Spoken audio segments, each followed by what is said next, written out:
Today we'll make few prints from my Hasselblad 6x6 camera, which I made in Copenhagen in November last year.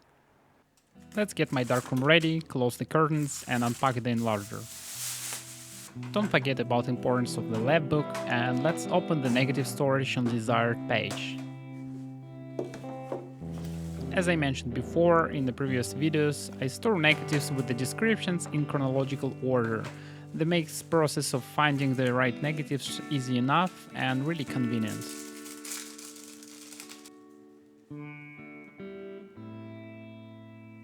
First shot was taken in the Royal Library and the negative looks quite dense. Let's pull out the film holder and load the negative on the glass. Also a good idea to blast the negatives and negative carrier with the air to remove the particles after storage and remove the problems with the dots on your prints. After cleaning, let's load the carrier back with the head and let's make some notes in my lab book.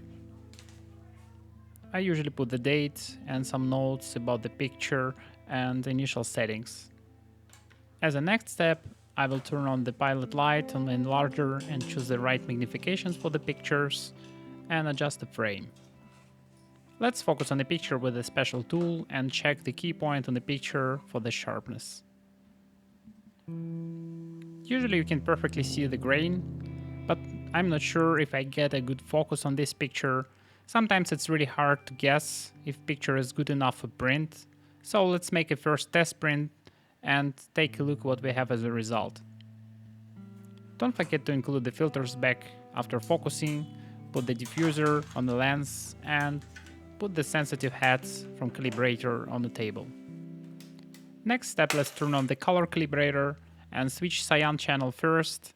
With the position of the sensitive hat, let's find the maximum of intensity under the hat. On the maximum intensity, let's adjust the knob for exposure on the calibrator and put the needle in the middle and turn on the different channel. After adjusting values on the photo head, let's remove the sensor and make the test print. I think I have exposure time readout too low for the good exposure. I want to work on a diaphragm around the center on the lens and with the exposure time around the 10 to 20 seconds.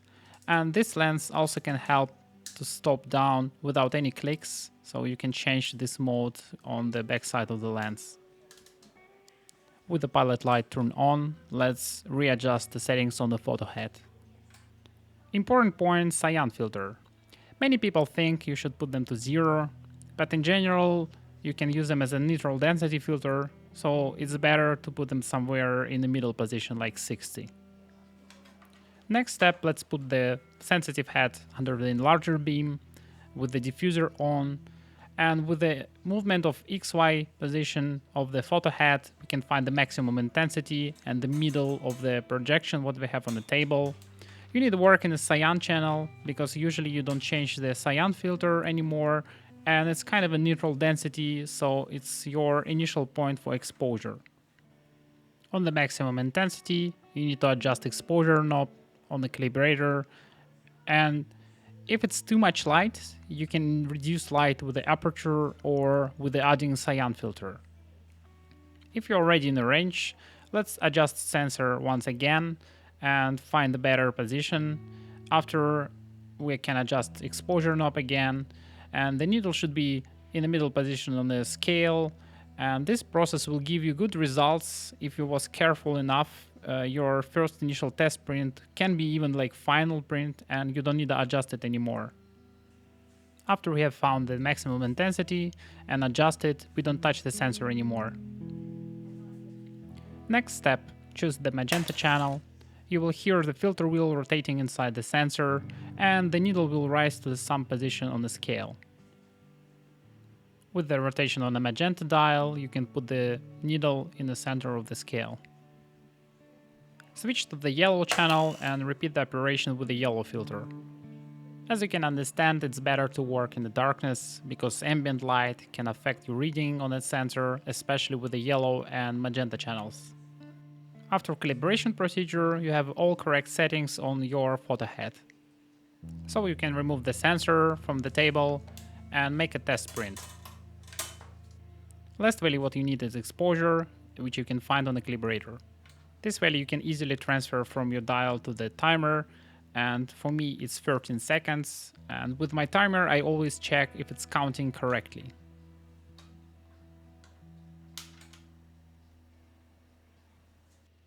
I also work under the safe light. It really helps with finding the right side of the paper. It's bluish in this light. I will put the stopper on the diaphragm and remove the diffusion filter. I'm using Fuji crystal paper for the prints, so let's heat up the RA4 chemistry for 35 degrees, and I'm for sure need to replace this bucket. My temperature setting for the circulator is 36 degrees, so with the temperature loss on the bottles I have around 35 degrees on the solution.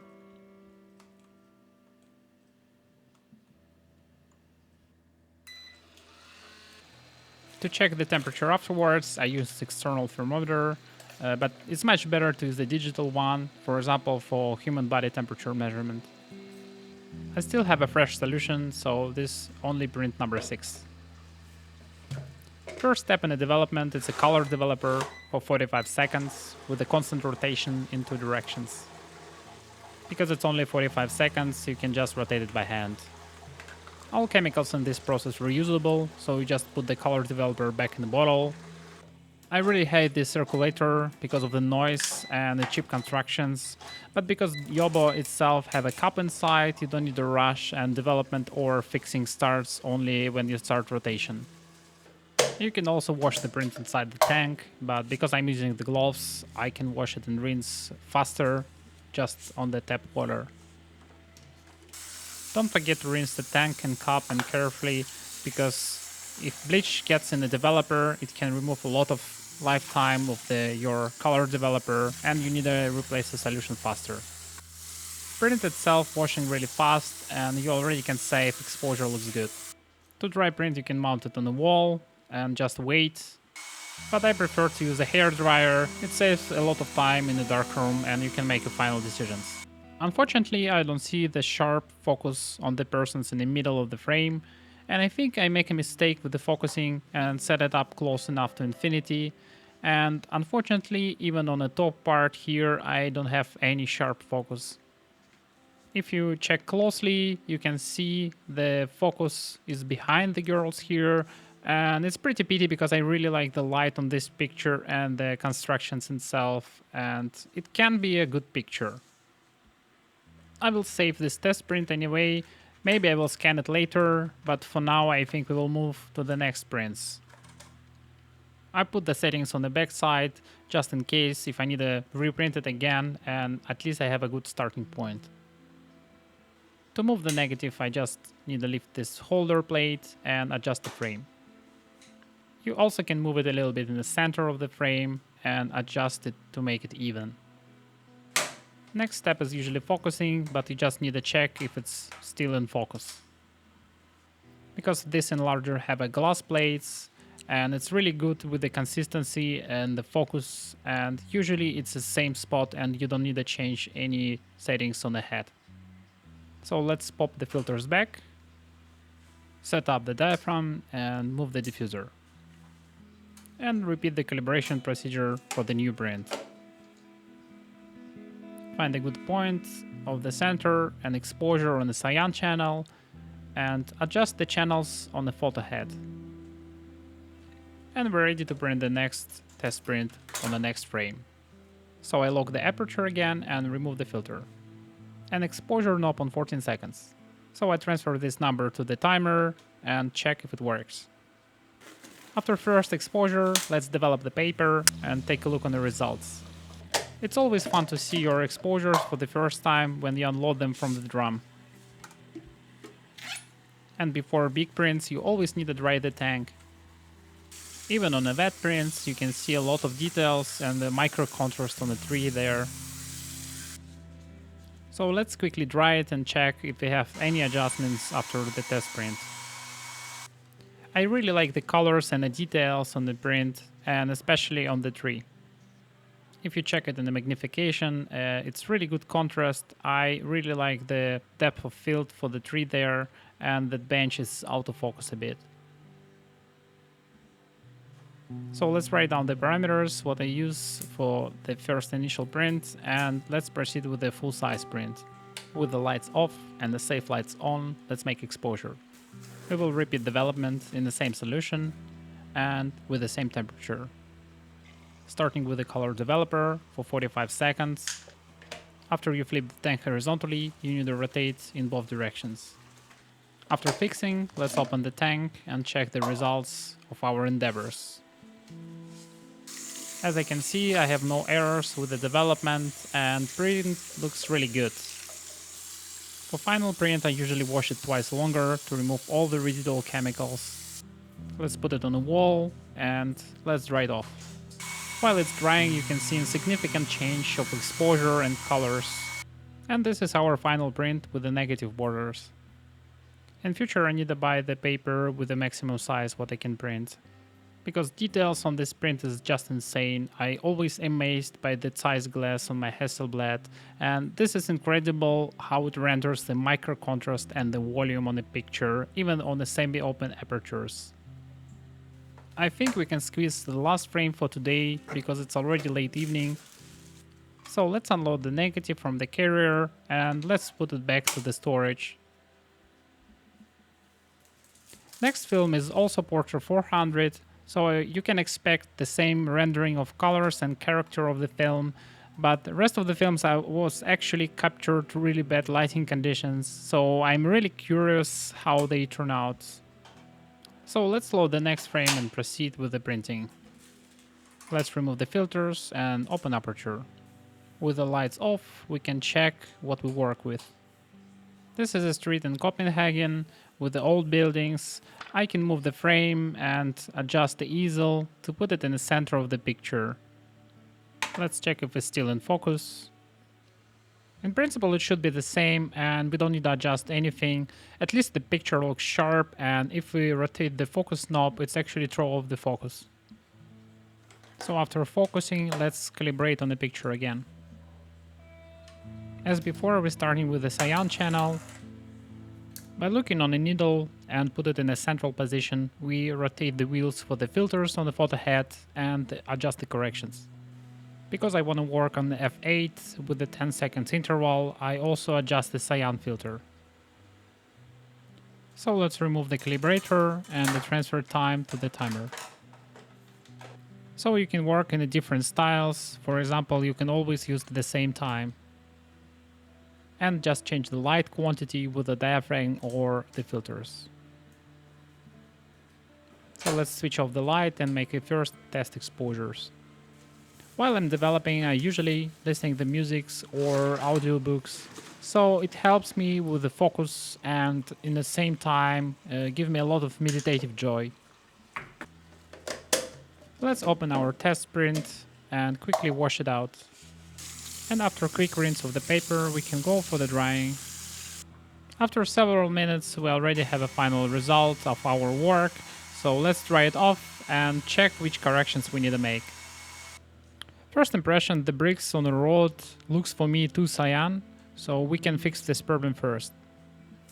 Let's put settings in the lab book and prepare the test printer.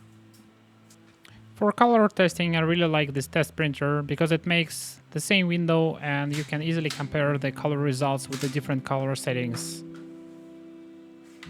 You just need to put the window under the part what you desire to expose, open it, run the timer, close it, adjust the filter, move to the next one, and repeat this procedure for 6 open windows, and you will get the different range of colors, for example for cyan, magenta or yellow. And this test strip really easy and fast to develop, but it gives you exact the middle point on your filters. So because you see the whole range from the complete cyan to complete opposite color, it's easy to judge which selection you need to make. And after a few minutes of the development, we already can check our results on completely different settings. Let's give a quick rinse on the paper, mount it on the wall, and dry it with a hair dryer. To make my life easier, I usually put the settings with the markers near the frames what I exposed, and the letter for the channel which I actually changed. So in this case it's cyan channel, and I make difference in a positive direction, so I remove cyan. I also make experiment with not adjusting the focus on the test printer, and the sharpness looks good. When you see all the small prints, you can easily decide which one is the central position and which one you want to use for your taste. So you can put this number back to your photo head and make a final print. In addition, I want to try to make the 5-second burn on top of the sky to bring a little bit of texture and the blue color in the sky if it exists there. And while I'm developing this last print, I want to really thank my subscribers. We already reached 100 and this is really motivating for me. Honestly, I have a huge plans for this channel and the back loop of your support really moved me forward. So in future, step by step, I will improve my video content quality and also move forward with my photo lab. But for now, let's check our final print and the last picture for today. Give it a quick rinse to remove the black fix. And after mounting it on a wall, you can clearly tell if the print is well balanced and you have good colors and no defects from development. And after quick drying, we can check the final result. So I'm happy with the color balance and the composition on the picture, and we actually fix a lot of problems with the bricks. And as always, from medium format, I have a lot of details and colors, and in future I think I need to try again the actor film to make this picture pop even more. And to finalize this video, I want to compare my corrections.